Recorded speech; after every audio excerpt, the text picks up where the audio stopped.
ہمارے عربی کے اسباق جو ہے وہ جاری ہیں۔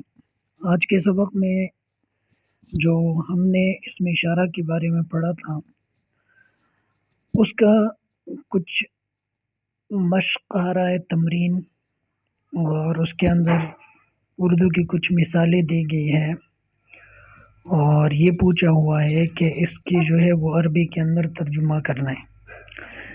سب سے پہلی مثال ہے، یہ ایک پلیٹ ہے۔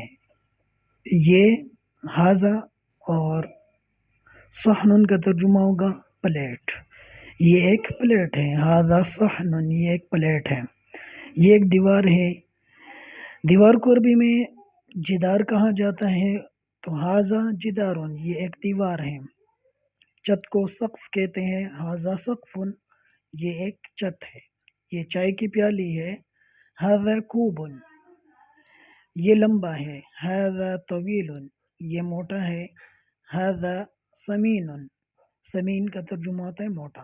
یہ ایک دروازہ ہے، ہاذا بابن، باب عربی میں کہا جاتا ہے دروازے کو۔ یہ ایک لائٹ ہے، لائٹ کو عربی میں کہا جاتا ہے مصباح۔ ہاذا مصباح، یہ ایک لائٹ ہے۔ یہ ایک لڑکا ہے، لڑکے کو عربی میں ولدن کہا جاتا ہے، ہاذا ولد۔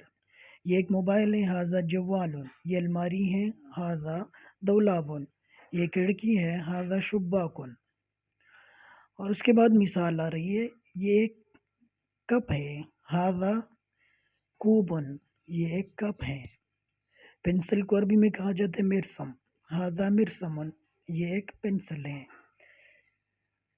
اس کے بعد مثالیں، ڈسک، یہ ایک ڈسک ہے۔ پانی کو عربی میں کہا جاتا ہے ہاذا ماء، یہ پانی ہے۔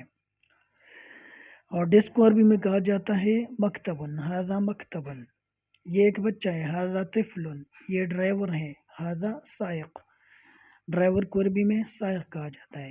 ایسی ہی کچھ تصویریں دی گئی ہیں جن تصویروں کے جملے بنانے ہیں، تو ہاذا شباکن، ہاذا سائقن، ہاذا سمین، ہاذا کوبن۔